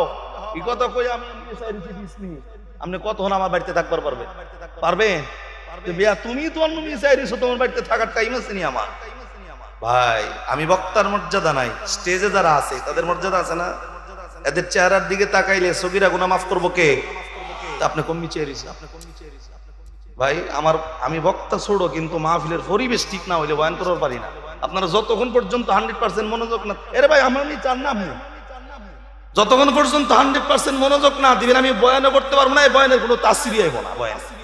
কারণ আপনাদের মনোযোগই যদি না থাকে, মানুষ এমনি কম, আরো মনোযোগ নাই, তার মানে বয়ানও শেষ হয়ে যাবে, গোল্লাই কইতে কইতে গেল শেষ হয়ে এটাই। একটু আল্লাহু আকবার কোন, আর জবান খুলে কোন আল্লাহু আকবার, আর একটু জবান খুলে কোন আল্লাহু আকবার। আমার ভাইরা, এরে বন্ধু গভীর মনোযোগ, কোনো দিকে নজর নাই, দিলটা নরম করে রে বন্ধু আমলের নিয়তে কথাগুলা শুনবেন। জীবনের শেষ মাহফিল মনে করে আলোচনাটা শুনবেন। রে বন্ধু মনে করেন আজকের এই মাহফিলটা যেন আপনার জীবনের শেষ মাহফিল হয়ে যায় কিনা জানা নাই। রে বন্ধু সকালবেলায় সূর্যোদয় নসিবে আছে কিনা জানা নাই, সকালবেলায় ফজরের নামাজটাও নসিবে আছে কিনা জানা নাই। আমি আপনাদের জন্য যে মেসেজটা দিতে চাই, রে বন্ধু যেই বার্তাটা দিতে চাই, আল্লাহ রাব্বুল আলামিন আপনারে আমারে ডাক দিয়া বললেন, রে মির্জাপুরের মানুষ, আসমান বরাবর গুনাহ নিয়ে আমি আল্লাহর কাছে যদি ফেরো, আসমান বরাবর গুনাহ নিয়ে যদি আমি আল্লাহর কাছে মাপ চাও, আমি আল্লাহ শুধুমাত্র তোমার গুনাহকে মাফ করে দিব। ব্যাপারটা এমন নয়। আল্লাহ ডাক কয়, বান্দা তুমি আমি আল্লাহর কাছে ফিরে আসার কারণে, আমি আল্লাহর দিকে কামব্যাক করার কারণে আমি আল্লাহ তোমার গুনাহগুলা মাফ কইরা দিয়া ওই গুনাহ পরিমাণ নেকি আমি আল্লাহ তোমার আমলনামার মধ্যে তুলে দিব। জবান বন্ধ নয়, আর একবার আওয়াজ করে বলেন সুবহানাল্লাহ। রে বন্ধুরি, আপনি আমি কেমনে মালিকের কাছে মাপ চাইলে আল্লাহ রাব্বুল আলামিন আসমান বরাবর গুনাহ মাফ কইরা দিয়া, রে বন্ধু আসমান বরাবর নেকি আপনার আমলনামায় তুলে দিবি। এই ব্যাপারে ছোট্ট একটা আলোচনা কিতাবের ভাষায় এসেছেন। কিতাবের নাম হলো তাম্বিহুল গাফিলিন। রে বন্ধু এমন একজন মানুষের বর্ণনায় কিতাবের ভাষায় এসেছেন, সাধারণ কোনো ব্যক্তির আলোচনা আসে নাই। রে বন্ধু আল্লাহর নবীর সাহাবীদের মধ্যে যিনি অন্যতম সাহাবী, রে বন্ধু খলিফাতুল মুসলিমিন হযরত ওমর ইবনুল খাত্তাব রাদিয়াল্লাহু তাআলা আনহুর কথা বলতেছিলাম। রে বন্ধু আল্লাহর নবী তখনও পর্যন্ত দুনিয়ার জমিনে জীবিত। হযরত ওমর রাদিয়াল্লাহু তাআলা আনহু ফজরের নামাজের পর হাঁটি হাঁটি পা পা করে আল্লাহর নবীর দরবারের দিকে হযরত ওমর রওনা হয়ে গেছে। আমি শুধু এতটুকু বুঝাইতে চাই, এই মির্জাপুরের মানুষগুলা কেমনে কেমনে মাপ চাইলে আল্লাহ রাব্বুল আলামিন গুনাহগুলা মাফ করে। এরে বন্ধু গুনাহ পরিমাণ নেকি আপনার আমার আমলনামায় আল্লাহ তুলে দিবেন। হযরত ওমর রাদিয়াল্লাহু তাআলা আনহু যখন এরে বন্ধু ফজরের নামাজের পরে যখন আস্তে আস্তে করে রাস্তা দিয়ে হাঁটতেছিল, হঠাৎ করে তাকায় দেখেন একেবারে একটা যুবক, সুন্দর চেহারাওয়ালা একটা যুবক রাস্তার পাশে অজস্র পরিমাণ ধারায় যুবকটা কান্না করতেছিল। হযরত ওমর রাদিয়াল্লাহু তাআলা আনহু আস্তে আস্তে করে কাছে যাইয়া যুবককে ডাক দেয়, যুবক আমি জানতে চাই, বলো না বলো না বলো না, কোন কারণে কিসের জন্য এই জায়গায় বসে বসে কান্না করতেছো বলো। রে বন্ধু হযরত ওমর জিজ্ঞাসা করার পর যুবক ডাকদা বললেন, হুজুর আমি আমার কান্নার কারণটা আমি আপনাকে বলতে পারবো না, আপনি এখান থেকে বিদায় হয়ে চলে যান। হযরত ওমর ডাকদা কয়, যুবক তুমি কি জানো আমি কে? ডাকদা কয়, জানি, আপনি নবীর সাহাবী হযরত ওমর ইবনুল খাত্তাব। ডাকদা কয়, হুজুর আমি জানি আপনি নবীর সাহাবী হযরত ওমর। ডাকদা বলতেছেন, যদি আমি ওমর জানার পরেও কেন, কিসের জন্য তোমার কান্নার রহস্যটা তুমি আমাকে বলবো না, আমি জানতে চাই। ডাকদা কয়, হুজুর আমার কান্না করা এটা আমার একান্তই পার্সোনাল বিষয়, আমি এই ব্যাপারটা আপনার সাথে আমি শেয়ার করতে চাই না। আরে বন্ধু হযরত ওমর তো ওই সাহাবী, কিতাবের বর্ণনা হইল হযরত ওমর রাদিয়াল্লাহু তাআলা আনহু তো ওই সাহাবী, এত বড় মাপের সাহাবী ছিলেন। আল্লাহর নবী সাল্লাল্লাহু আলাইহি ওয়াসাল্লাম হযরত ওমরের ব্যাপারে বলেছেন, হযরত ওমর রাদিয়াল্লাহু তাআলা আনহুর ব্যাপারে আল্লাহর নবীর বর্ণনা, নবীর পরে আল্লাহ কোন মানুষকে পয়গম্বর বানাইলে, নবী বানাইলে আল্লাহ পাক হযরত ওমর ইবনুল খাত্তাবকে আল্লাহ নবী বানায়া দুনিয়াতে পাঠাইতেন। জবান বন্ধ নয়, আর একবার বলেন সুবহানাল্লাহ। আরে বন্ধু, শুধুমাত্র তাই নয়, এই যে এই জামানার যেমন আপনার আমার ছোট মাসুম বাচ্চাদেরকে মা বোনেরা যেমন ভূতের গল্প দিয়া বাচ্চাদেরকে ঘুম বানায়, শিয়ালের গল্প দিয়া বাচ্চাদেরকে ঘুম বানায়, ওমরের জামানার ছোট্ট বাচ্চাদেরকে মা বোনরা হযরত ওমরের ভয় দেখায়া বাচ্চাদেরকে ঘুম বানাইতো। সুবহানাল্লাহ কন্যা। এত বড় মাপের সাহাবী হযরত ওমর ইবনুল খাত্তাব রাদিয়াল্লাহু তাআলা আনহু। শুধু এই আলোচনাই নয়, ওমরের ব্যাপারে আরো আলোচনা আসছে। একদিন ফজরের নামাজের পর হযরত ওমর রাদিয়াল্লাহু তাআলা আনহু মসজিদে বসা, খেজুরের পাতার বেড়া দেওয়া মসজিদ, খেজুরের পাতার ছাদ। কিছুক্ষণ পর পূর্ব দিক থেকে সূর্যোদয় হইয়া ওই খেজুরের পাতার ফাঁক দিয়া মসজিদের ভিতরে হযরত ওমরের পিঠের মধ্যে একটু সূর্যের আলো লাগছে। সূর্যের আলো যখন প্রখর হইছে, শক্ত হইছে, হযরত ওমরের পিঠের মধ্যে যখন তাপ লাগছে, হযরত ওমর পিছন দিকে ঘুরা সূর্যের দিকে একটু তাকায় দেখছেন। কিতাব বলে লেখেন হযরত ওমর পিছন দিকে ঘুরে সূর্যের দিকে তাকায় দেখার কারণে আল্লাহ তাআলা ওমরের তাকানোর ইজ্জতের কারণে সূর্যের আলোটাকে আমার আল্লাহ কমায় দিয়েছে। সুবহানাল্লাহ। এত বড় মাপের সাহাবী সেই ওমর যদি আমাদের এই মির্জাপুরের রাস্তা দিয়া একদিন হাঁটতো, এই রাস্তায় 40 দিন হাঁটতো নাকি? জোরে বলেন কে? আর আমরা হাঁটলে 40 দিন তো শয়তান থাকা দূরের কথা, পকেটেই 9000 নিয়ে ঘুরি অলটাই। সেই ওমর যুবকরে ডাক কয়, যুবক কান্না করতেছো কেন? এটা আমারে কও। যুবক ডাক কয়, আমার কান্নার কারণ আমি আপনারে কমো না হুজুর, আপনি এখান থেকে চলে যান। ডাক কয়, তুমি আমার চেনো না? আমি কেডা? কয়, হুজুর আমি চিনি, আপনি নবীর সাহাবী ওমর। ডাক কয়, তারপরেও কান্নার রহস্য বলবো না? ডাক কয় না। কয়, হুজুর আপনারেও কমো না, নবীর সাহাবী আবু বকরেও কমো না, হযরত ওমরেও কমো না, হযরত আলীরেও কমো না, আমার এই কান্নার রহস্য আপনাদেরকে বলে আমার কোনো লাভ হবে না। হযরত ওমর রাদিয়াল্লাহু তাআলা মাথা ঠান্ডা করে আস্তে করে ডাক কয়, পরিবারের মা মরছে লেখা কান্তাছো? বাপ মরছে লেখা কান্তাছো? পরিবারের অন্য কোনো সমস্যার কারণে কান্না করতেছো? ডাক কয়, হুজুর আমি অন্য কোনো কারণে মায়ের জন্য কান্দি না, আমি আমার বাবার জন্য কান্দি না, পরিবারের অন্য কোনো সদস্য মৃত্যুবরণ করছে এর জন্য আমি কান্দি না, আমার কান্না করার পিছনে আর একটা বড় কারণ আছে। আমার ভাইরা, হযরত ওমর রাদিয়াল্লাহু তাআলা যুবকরে ডাক দিয়া বললেন, যুবকরে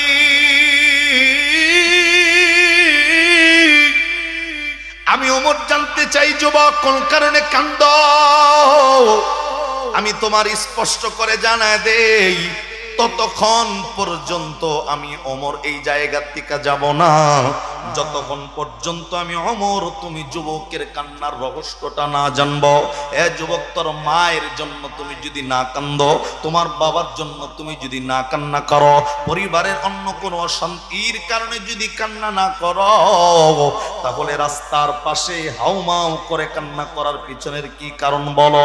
রে বন্ধু, আস্তে করে যুবক যখন তাকায় দেখে হযরত ওমর স্টিল জায়গায় দাঁড়ানো, ওমর এই জায়গার থেকে সরে না, একই জায়গায় যখন হযরত ওমর দাঁড়ানো, যুবক আস্তে করে ডাক কয়, হুজুর আমার কান্নার একমাত্র কারণ আপনি যখন নাসর বান্দার মতো জায়গায় দাঁড়ায় গেছেন, আমি আমার কান্নার রহস্যটা আমি আপনাকে ছোট্ট করে বলে দিই। ওমর দাঁড়ায় দাঁড়ায় যুবকের কান্নার রহস্যটা শুনতে ছিল। ডাক কয়, বলো কান্নার আসল রহস্যটা আমি শুনতে চাই। যুবক ডাক কয়, হুজুর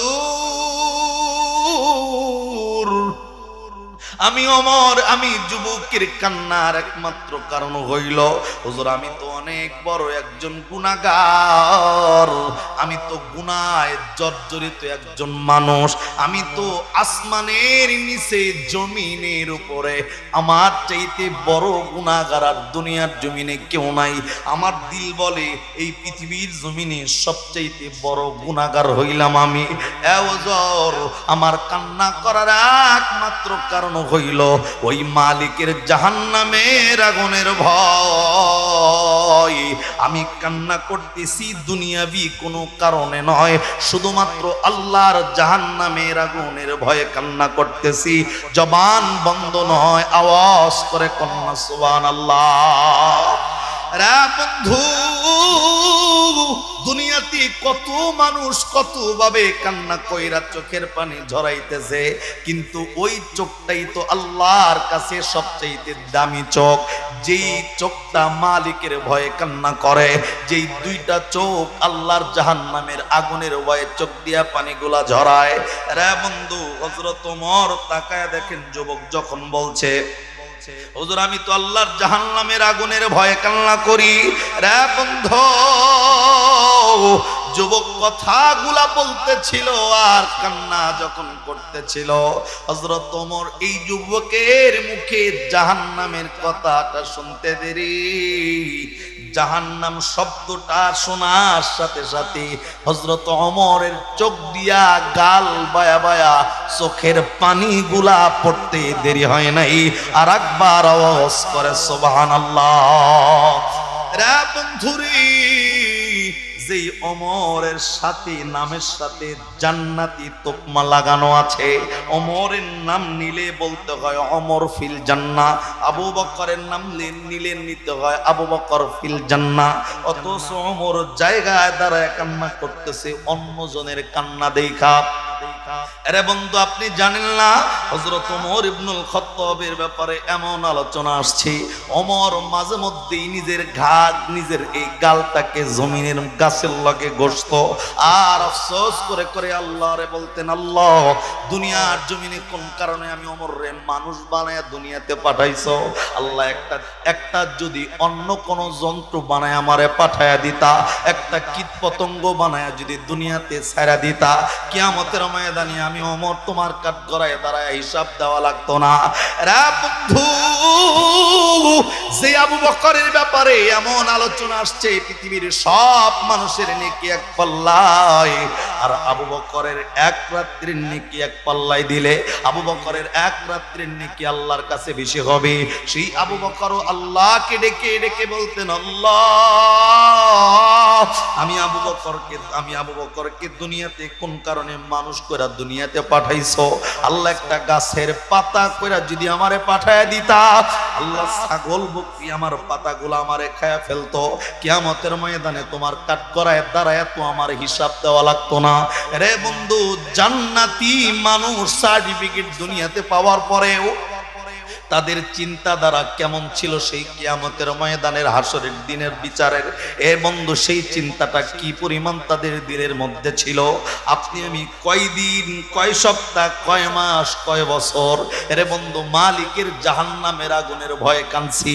আমি তো জানি এরে বন্ধু এই জায়গায় অনেক মানুষ আছেন এমন গত 10টা বছর পার হয়ে গেছে আল্লাহর জাহান্নামের আগুনের ভয়ে দুইটা ফোঁটা চোখের পানি জমিনের তাহাজ্জুদের নামাজ 2 রাকাত পড়ে মালিকের কাছে ছাড়ি নাই, এমন মানুষ আমাদের মির্জাপুর এলাকায় আছে না নাই? রে বন্ধু, হযরত ওমর রাদিয়াল্লাহু তাআলা আনহু যুবক যখন বলছে, হুজুর আমার কান্না করার একমাত্র কারণ হইল আল্লাহ রাব্বুল আলামিনের জাহান্নামের আগুনের ভয়। জাহান্নাম শব্দটা শোনা মাত্রই হযরত ওমর দুটি চোখের পানি ঝর্ণার মতো জমিনে ছেড়ে দিয়েছেন। রে বন্ধুরি, হযরত ওমর রাদিয়াল্লাহু তাআলা আনহু আর কোনো কথা জায়গায় বলে নাই। আস্তে আস্তে করে নবীর পর্যন্ত যখন হযরত ওমর চলে গেছে, আল্লাহর নবী তাকায় দেখে ওমরের চোখের ভিতরে এখনো পানি দেখা যায়। আল্লাহর নবী সাহাবায়ে কেরামকে এতটাই মহব্বত করতেন, সাহাবায়ে কেরাম নবীকে এতটা মহব্বত করতেন। আরে বন্ধু, আল্লাহর নবী উম্মতকে যেমন মহব্বত করতেন, আল্লাহর নবী হযরত ওমরের চোখে পানি দেখা ওমরকে ডাক দেয়, ওমর আমি নবী জানতে চাই কোন কারণে কিসের জন্য তোমার চোখ দিয়া পানিগুলা পড়তেছে বলো। রে বন্ধু, হযরত ওমর ডাক দিয়া বললেন, হুজুর আমার কান্না করার একমাত্র কারণ হইল রাস্তায় আসার সময় তাকায় দেখলাম একটা যুবক জাহান্নামের আগুনের ভয়, এই যুবকটা শুধুমাত্র জাহান্নামের ভয়ে কান্না করতেছে। ওই যুবকের মুখে জাহান্নামের কথাটা শোনা মাত্রই আমি অমর চোখের পানি ধরে রাখতে পারি নাই। ওই জাহান্নামের ভয়টা আমার দিলের মধ্যে চলে আসছে, সেই ভয়ে আমি অমরের চোখ দিয়া পানি পড়তেছে। জবান বন্ধ নয়, আর একবার বলেন না সুবহানাল্লাহ। এরে বন্ধু, হযরত ওসমান রাদিয়াল্লাহু তাআলা আনহুর ব্যাপারে সেম আলোচনা। হযরত ওসমান রাদিয়াল্লাহু তাআলা আনহু কখনো কবরস্থানের পাশ দিয়া হাইটা গেলে চোখের পানি ছাড়া হাইটা যাইতে পারতো না। এরে বন্ধু, কবরের পাশ দিয়া হাইটা গেলেই হযরত ওসমানের চোখ দিয়া পানি পরে পরে দাড়ি পর্যন্ত ভিজা যাইত। মানুষগুলা জিজ্ঞাসা করতো, ওসমান কোন কারণে কবরস্থানের পাশ দিয়া হাইটা যাইতে আপনার চোখ দিয়া পানিগুলা পড়ে? এরে বন্ধু, হযরত ওসমান বলতেন, রে মানুষ শুনে নাও, শুনে নাও, মানুষ মৃত্যুবরণ করার পর প্রথম জায়গাটা হচ্ছে কবর। এই কবরের মধ্যে যেই বান্দা ধরা পড়ে যাবে, পরবর্তী পদক্ষেপ তার জন্য সব কঠিন হয়ে যাবে। কিন্তু কবরে কোনো বান্দা বেঁচে গেলে পদক্ষেপ আল্লাহ সহজ করে দিবে। আমি ওসমানের ভয় লাগি আল্লাহ রাব্বুল আলামিন আমি ওসমানকে কবরের মধ্যে আটকায়া দেয় কিনা। রে বন্ধু, যারা দুনিয়ার জমিনে জান্নাতের সার্টিফিকেট পাইল, তাদের দিলের মধ্যে মালিকের কবরের এত ভয়, আল্লাহর জাহান্নামের আগুনের এত ভয়। এরে বন্ধু, কাঠগড়ায় আল্লাহর সামনে কি নিয়ে দাঁড়াবে এই ভয় তাদের দিলের মধ্যে।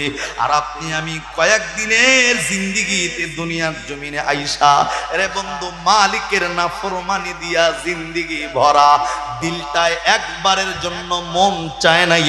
কত সিনেমা দেখা চোখের পানি খরচ করলাম। এরে বন্ধু, নিজের দল খেলায় জিততে না পারলে চোখের পানি খরচ করলাম। কিন্তু কবরের ভয়ে, জাহান্নামের ভয়ে, আল্লাহর ভয়ে 2 রাকাত তাহাজ্জুদ পড়ে গভীর রাত্রিতে একটা ফোঁটা চোখের পানি এখনো পর্যন্ত জমিনে ফেলতে না পারি। এরে বন্ধু, তোমার আমার এই জীবনটা একেবারে নিঃস্ব জীবন। মালিকের কাছে এই জীবনের কোনো দাম নাই, এই চোখের কোনো দাম নাই। এরে বন্ধু, গভীর মনোযোগ। আল্লাহর নবীর সাহাবী ওমর রাদিয়াল্লাহু তাআলা আনহু ডাকদা বললেন, হুজুর, ওই যুবকের চোখের পানি শুধুমাত্র তার জাহান্নামের আগুনের ভয়ে পড়তেছিল। আমি ওমর সেটা দেখে কান্না করতেছিলাম। আল্লাহর নবী ডাকদা কয়, ওমর, যুবকটা কি এখনো সেই জায়গায় অবস্থান করছে কিনা? ডাক্তার কয়, হুজুর, আমি তাকে সেই জায়গায় দেখে আসছি। এরা বন্ধু, গভীর মনোযোগ দেওয়া লাগবে। আল্লাহর নবী যুবকটাকে নবীর সামনে ডেকে নিয়ে আসছে যে আমি নবী থাকতে যুবক জাহান্নামের আগুনের ভয়ে কান্দে, কি এমন অপরাধ যুবক করলো? এরা বন্ধু, হযরত ওমর রাদিয়াল্লাহু তাআলা আনহু আস্তে করে নবীর কথা জানানোর পরে আল্লাহর নবী যুবকটারে ডেকে পাঠাইছেন। আল্লাহর নবীর সামনে গুনাহগার যুবকটা কান্না জড়িত কণ্ঠে নবীর সামনে এসে হাজির হয়ে গেছে। আরে বন্ধু, যুবক যখন নবীর সামনে হাজির, আল্লাহর নবী যুবকের চেহারার দিকে তাকাইয়া যুবক রে ডাক দকা, যুবক, আমি নবী জানতে চাই কোন কারণে, কিসের জন্য তুমি কান্না করতেছো বলো। নবী যখনই জিজ্ঞাসা করছে, যুবক কেন কান্না করো বলো, যুবক যেমনে কান্না করতেছিল, নবী জিজ্ঞাসা করার সাথে সাথে এই যুবকের কান্নার আওয়াজটা আগের চাইতে আরো বেড়ে গেছে। আরে বন্ধু, তাকায় দেখবেন, আপনাদের এই এলাকার মধ্যে কোনো মানুষের আব্বা যদি মারা যায়, যুবকটা উঠানে বসে যখন বাবার জন্য চিৎকার করে কান্না করতে থাকে, এরে বন্ধু, এলাকার মাতব্বার মানুষগুলা, মুরব্বী মানুষগুলা ওই যুবকের বাড়িতে যাইয়া যুবকের মাথার মধ্যে যখন স্নেহ মাখা পরশের হাতটা বুলাইয়া দিয়া যুবকরে ডাক দেয়, যুবক বাপ মারা গেছে, তাতে কি হয়েছে, আমরা তো আছি। এতটুকু মায়া লাগাইয়া যুবক রে কথা বললে তাকায় দেখবেন যুবকটা যতটুকু কান্না করতেছিল, এই মোহাব্বতের স্নেহ মাখা হাত তার মাথার মধ্যে পাওয়ার সাথে সাথে এই যুবকের কান্নার আওয়াজটা কিন্তু আগের চাইতে বেড়ে যাবে। রে বন্ধুরি, আল্লাহর নবী যখন যুবককে ডাকদা বলছে, যুবক কোন কারণে কান্না করো বলো। যুবকের কান্নার আওয়াজ যখন আগের চাইতে বেড়ে গেছে, আল্লাহর নবী ডাক কয়, যুবক কান্নার রহস্য যদি না জানি কেমনে সমাধান দেব। এ যুবক বল, তোর কান্নার রহস্যর পিছনে কি কারণ? ডাক কয়, হুজুর আসমানের নিচে জমিনের উপরে আমার চাইতে বড় গুনাহগার আর দুনিয়াতে কেউ নাই। আমি গুনাহের কারণে আল্লাহর জাহান্নামের আগুনের ভয়ে কান্দি। আল্লাহর নবী ডাক কয়, যুবক আমি নবী জানতে চাই, বলো না বলো না বলো না, হায়াতের জিন্দেগিতে কি এমন গুনাহ করছো যেই গুনাহের কারণে তুমি কান্না করতেছো, আমারে বলো। আরে বন্ধু, যুবক ডাক কয়, হুজুর আমার তো গুনার কোনো সীমা নাই। আমার দিল আমারে বলে এই পৃথিবীর সকল মানুষের চাইতে আমার গুনার ওজনটা আল্লাহর কাছে বেশি। আল্লাহর নবী ডাক কয়, যুবক কি এমন গুনাহ করছো, এত গুনাহ কি এমন গুনাহ করছো বলো। ডাক কয়, হুজুর আমার গুনার কোনো সীমা নাই। আল্লাহর নবী আবার ডাক কয়, যুবক আমি জানতে চাই, আমি নবী তোমারে বলতে চাই, যুবক তুমি বলো না এই তোমার গুনাহ বড় না আল্লাহ রাব্বুল আলামিনের এই দুনিয়া বড়? এ যুবক বলো, এই দুনিয়ার চাইতে তোমার গুনাহ বেশি নাকি আমি জানতে চাই। যুবক ডাক কয়, নবীজি আমার মন বলে আল্লাহর এই দুনিয়ার চাইতে আমার গুনাহটা বড় হবে। আল্লাহর নবী আবার ডাক কয়, যুবক আমি নবী জানতে চাই আসমান বড় না তার গুনাহ বড়? ভাই আপনার কথা কইলে আমার রজ হইব না, কথা কইন না ভাই, উনি কষ্ট হইতেছে, বুঝতেছি না কিছু। একটু জবান খুলে কান্ত ভাই আল্লাহু আকবার, আর একটু জবান খুলে বলেন আল্লাহু আকবার। আল্লাহ আল্লাহ আল্লাহ। আপনারা ঠিক আছেন তো ভাই? ঘুমায় যান নাই? আর একবার জবান খুলে কান্ত আল্লাহু আকবার। মানুষ জমাই না বয়ান করা খুব কঠিন ভাই, মানুষ না থাকলে মানে জমাই না বয়ান করা কঠিন। মানুষ আল্লাহ মাহফিলের পরিবেশ তৈরি করে দেন। আর একবার বলেন আমিন, আবার জোরে বলেন আমিন। আমার ভাইরা, আমার বন্ধুগণ, আল্লাহর নবী ডাক কয়, জিবরাইল হেদায়েতের মালিক তো আল্লাহ। 2 নাম্বার প্রশ্ন, জিবরাইল ডাক কয়, নবী গো হেদায়েতের মালিক যদি আল্লাহ হয়, বান্দা গুনাহে জর্জরিত হইয়া যদি যায়, এই গুনাহ মাফ করার দায়িত্ব একমাত্র কার? আল্লাহর নবী ডাক কয়, জিবরাইল গুনাহ মাফ করার দায়িত্ব তো আল্লাহর। এরে বন্ধু বলেন না, গুনাহ মাফ করার দায়িত্ব কার? হেদায়েতের মালিকের নাম কি? এই যে এই জায়গায় আলোচনা হইতেছে, বয়ান হইতেছে, আমার উপরে প্রধান বক্তাও বয়ান করবে। সকালবেলায় কিছু মানুষ সমালোচনার জ্বর উঠায় দিবে, বক্তা আনছে বয়ান করছে, কিন্তু কয়জন মানুষ হেদায়েত হইছে? আরে ভাই, আমি বক্তার কথায় হেদায়েত হবে কোনো গ্যারান্টি নাই। বাংলাদেশের বক্তা আপনাকে হেদায়েত দিতে পারবে না। কাবার ইমাম আব্দুর রহমান সুদাইসি আপনারে হেদায়েত দিতে পারবে না। আরে বন্ধু, হেদায়েতের মালিক তো আল্লাহ নবীর হাতেও ছেড়ে দেয় নাই। বুঝে থাকলে বলেন হেদায়েতের মালিককে। এরা বন্ধু জিবরাইল ডাক দিয়ে বললেন, নবীজি আল্লাহ জিগাইছে, বলেন না মানুষের হেদায়েতের মালিক কে? আল্লাহ রাব্বুল আলামিনের পয়গম্বর ডাক কয়, জিবরাইল হেদায়েতের মালিক তো আল্লাহ। তাহলে বলেন গুনাহ মাফ করার মালিক কে? আল্লাহর নবী ডাক কয়, গুনাহ মাফের মালিক তো আল্লাহ। জিবরাইল ডাক কয়, নবী গো আল্লাহ রব্বুল আলামিন আসমান থেকে আমারে পাঠাইলো। এ নবীজি আজ থেকে 40 দিন পূর্বে মদিনার কবরস্থানে জেনায় জর্জরিত একটা যুবক আপনার সামনে চোখের পানি ছাইরা দিয়া কান্না করছে। এ নবীজি, যুবকটারে যখন আপনি তাড়ায়া দিছেন, এ পয়গম্বর, যুবকটা এই জায়গার থেকে যায়া আল্লাহরে ভুলা যায় নাই। আপনার এইখান থেকে যাইয়া মালিককে আরো শক্ত করে ধরছে, আল্লাহর কাছে এমন ভাবে চোখের পানিটা ছেড়া দিছে। রে মির্জাপুরের বন্ধু, আল্লাহ রব্বুল আলামিন বান্দার এই চোখের পানির এত দাম আল্লাহ রব্বুল আলামিন দিছে। রে বন্ধু, কিতাবের আলোচনা হলো কিয়ামতের ময়দানে জাহান্নামটাকে ফেরেশতারা শেকল দিয়া টাইনা ধরে রাখতে পারবে না, মানুষের দিকে অগ্রসর হতে থাকবে।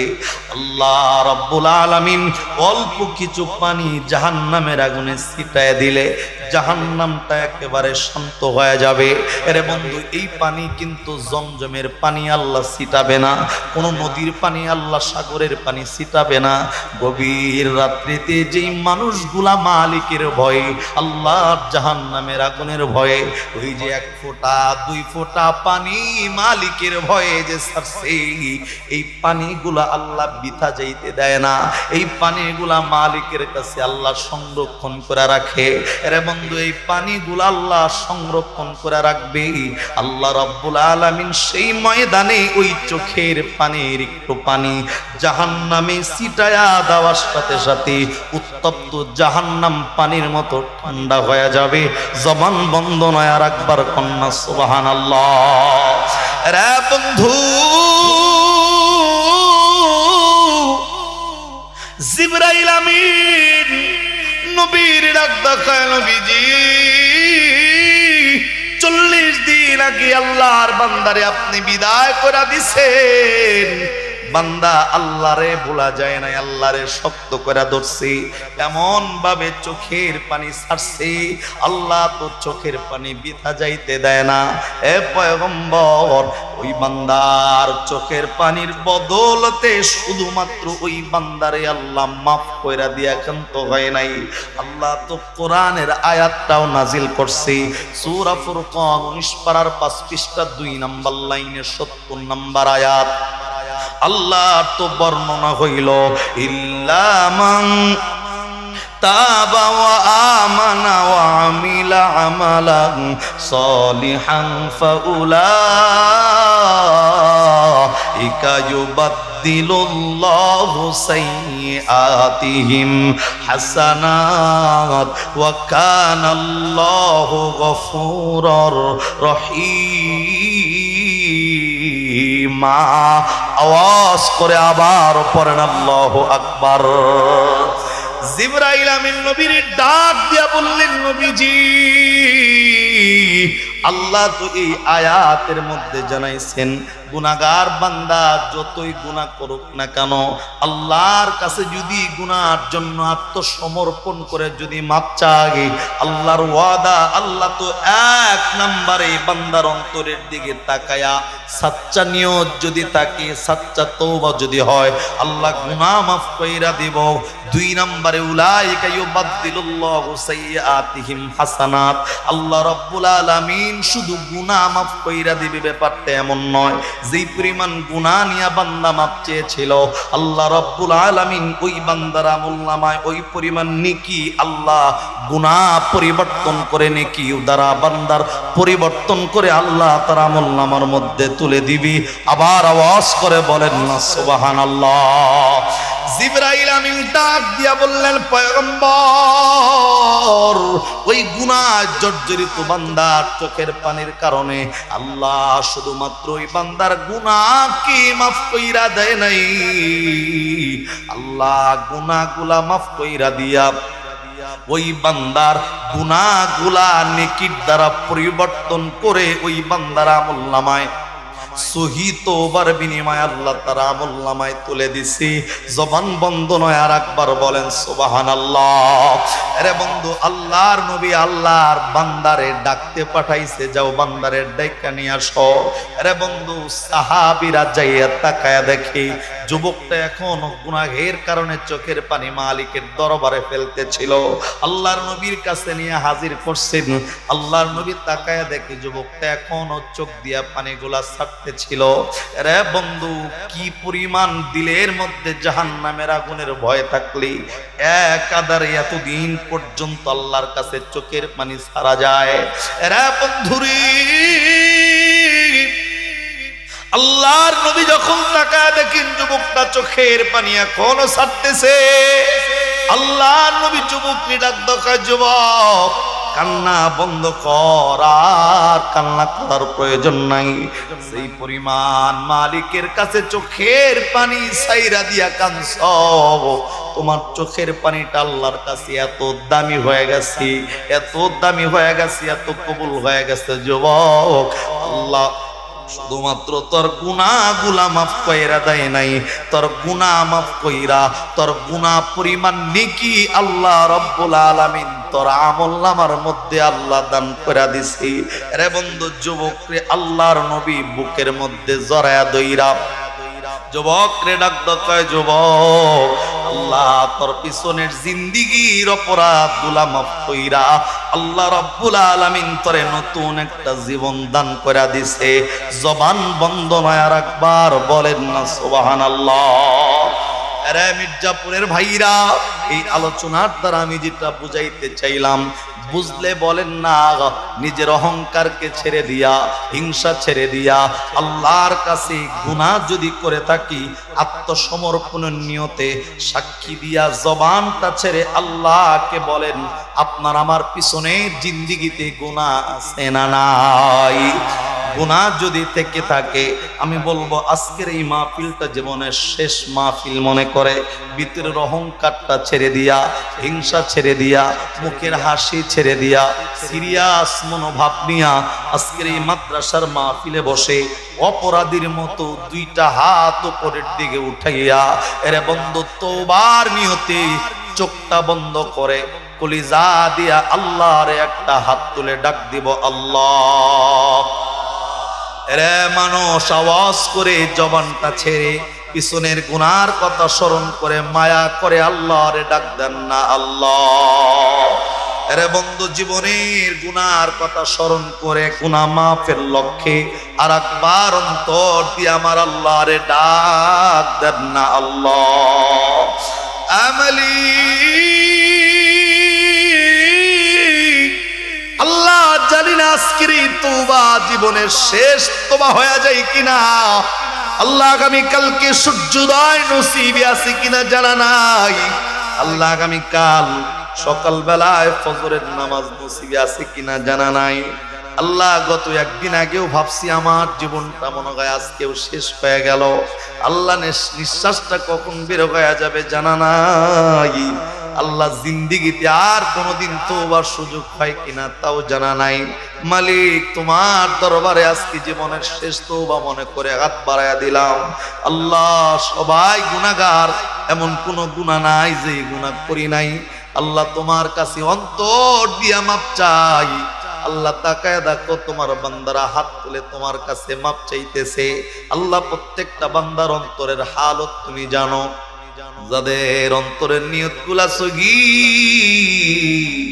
আল্লাহ প্রত্যেকটা বান্দার অন্তরটাকে কবুল করে আল্লাহ বান্দাদেরকে বেগুনাহ মাসুম বানায়া দাও।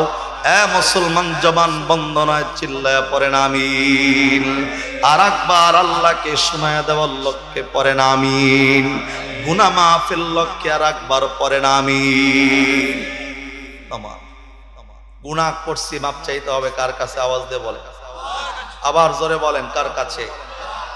আমি যেটা বললাম, যে জায়গায় সিনেমা দেখে কান্না করার মতো অনেক মানুষ পাওয়া যাবে, কিন্তু মানে গুনাহ করছে এই বান্দা গুনার জন্য 10 বছরের মধ্যে 2 রাকাত তাহাজ্জুদের নামাজ গভীর রাত্রিতে উঠা পইরা চোখের পানি ছাইরা দিয়ে আল্লাহর কাছে কান্না করছে, এমন মানুষ খুঁজা পাওয়া কষ্টকর হয়ে যাবে আমাদের এলাকার জন্য।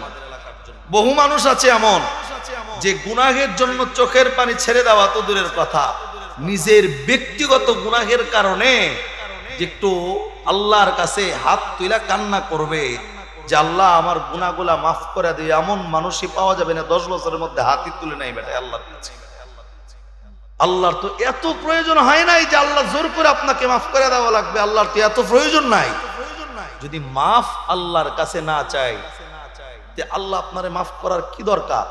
আপনি আমি যদি জাহান্নামের আগুনে জ্বলা পুড়া মইরা যাই, আল্লাহর কোনো লস আছে?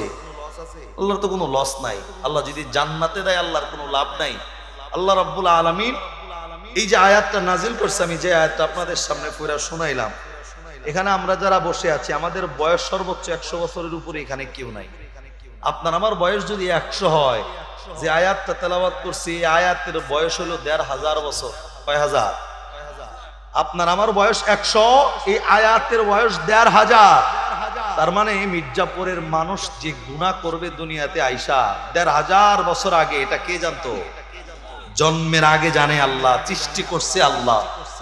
আল্লাহ জানে এটা বান্দা দুনিয়াতে যে গুনাহ করবে, তো গুনাহ করবে এর জন্যই আল্লাহ রাব্বুল আলামিন মাফ করে দেওয়ার মতো আয়াত নাজিল করে রাখছে। কিন্তু প্রসেসিংটা আল্লাহ শিখাইয়া দিছে, বান্দা মাফ চাওয়া লাগবে। শয়তান আল্লাহর সাথে চ্যালেঞ্জ করছে, আল্লাহ মির্জাপুরের মানুষ কেমনে জান্নাতে যায় আমি কিন্তু দেখবো। আল্লাহ ডাক দকায়, কি করবি? কয় আল্লাহ তোমার বান্দারে দিয়া প্রতিনিয়ত গুনাহ করাইতেই থাকবো। আল্লাহ রাব্বুল আলামিন ডাক দকায়, তারপরে গুনাহ করাবো, তারপরে গুনাহ করাবো, তারপরে গুনাহ করাবো। আল্লাহ ডাক দকায়, তাইলে আমারটা শোন। শয়তান ডাক দা বলতেছে, আল্লাহ তোমার আবার কোনটা? আল্লাহ ডাক দকায়, তুই আমার বান্দারে দিয়া গুনাহ করাবি, ওই বান্দা গুনাহ করার পর যদি আমি আল্লাহর কাছে মাফ চাই, আমি আল্লাহ আবার মাফ করব। শয়তান ডাক দকায়, তারপর কয় আবার মাফ করব, তারপর আবার মাফ করব, তারপর আবার মাফ করব।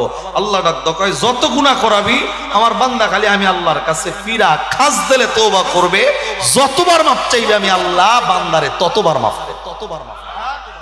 এই পৃথিবীর জমিনে কোন মানুষ অপরাধ করলে, এলাকায় আপনি একটা অপরাধ করবেন, এলাকার বড় ভাইয়েরা আপনারে শাস্তি দেওয়ার জন্য খোঁজে, এলাকার মাতব্বাররা আপনারে শাস্তি দেওয়ার জন্য খোঁজে, থানা পুলিশ আপনারে শাস্তি দেওয়ার জন্য খোঁজে, কিন্তু একমাত্র আল্লাহ ডাক দকায়, বান্দা অপরাধ করছো, আমি আল্লাহ তোমারে শাস্তি দেওয়ার জন্য খুঁজি না, আমি আল্লাহ তোমারে খুঁজি কেমনে তোমারে মাফ করে দেওয়া যায়। আল্লাহ টার্গেট আপনারে খোঁজে। আল্লাহ ডাকে পিছন থেকে, ইয়া আইয়ুহাল ইনসান মা গররাকা বিরব্বিকাল কারীম। আল্লাহ আপনারে আমারে ডাকে, আর কতদিন শয়তানের ধোঁকায় পড়ে গুনাহ করবা বান্দা? আর কতদিন? আল্লাহ আপনারে আমারে পিছন থেকে ডাকে গুনাহ মাফের জন্য। তাহলে বন্ধু বলেন তো, হায়াতের যেহেতু কোনো গ্যারান্টি নাই, তাহলে গুনাহ মাফের জন্য মালিকের কাছে অন্তত প্রত্যেক দিনের একটা তওবার রুটিন করা যায় না? ইনশাআল্লাহ। ইনশাআল্লাহ যে কইবেটা কইতে মনে টাকা লাগতেছে আপনাকে, ইনশাআল্লাহ কোন না? তওবার রুটিন করা যায় না? প্রত্যেকটা দিন একটা সময়ের জন্য একটু নির্ধারণ করেন যে এই সময়টা তুমি আল্লাহর কাছে মাফ চাইবো। আপনি যদি আল্লাহর কাছে তওবা করেন, আল্লাহ ডাক দকায়, বান্দা রিজিকের অভাব, ইস্তিগফারের আমল বাড়ায় দাও। অসুস্থ আছো, ইস্তিগফারের আমল বাড়ায় দাও। ছেলে সন্তান মেয়ে সন্তানের দরকার, ইস্তিগফারের আমল বাড়ায় দাও। এবং বান্দা বেশি ইস্তিগফার পড়লে ওই বান্দাকে আমি আল্লাহ মুস্তাজাবুদ দাওয়া হিসাবে বান্দারে কবুল করেন। মুস্তাজাবুদ দাওয়া কারে বলে জানেন নি? ওই বান্দা জবান দিয়া মালিকের কাছে যা বলবে সাথে সাথে কবুল করবে কে? এই দৌলত পাইতে গেলে বেশি থেকে বেশি তওবা করতে হবে কার কাছে? যদি রাস্তায় হাঁটার সময় আমরা যদি আল্লাহরে বলি, আল্লাহ আমারে মাফ করে দিও, তাহলে কি আমার ইজ্জত শেষ হয়ে যাবে? বন্ধু বান্ধবের কাছে আমার ইজ্জত কমে যাবে? বরং আপনি যত তওবা করবেন আল্লাহর তত নিকটবর্তী আপনি চলে যাবেন। আল্লাহ রাব্বুল আলামিন বেশি থেকে বেশি মালিকের দরবারে তওবা করার তৌফিক দান করেন। চিল্লায় আবার জোরে বলেন আমিন বলেন। Presents by Kuakata media centre. হক্কানি আলেমদের নিত্য নতুন ভিডিও পেতে আমাদের চ্যানেলটি সাবস্ক্রাইব করুন। কুয়াকাটা মিডিয়া সেন্টার, ইসলামিক বিনোদনের বিশ্বস্ত সঙ্গী।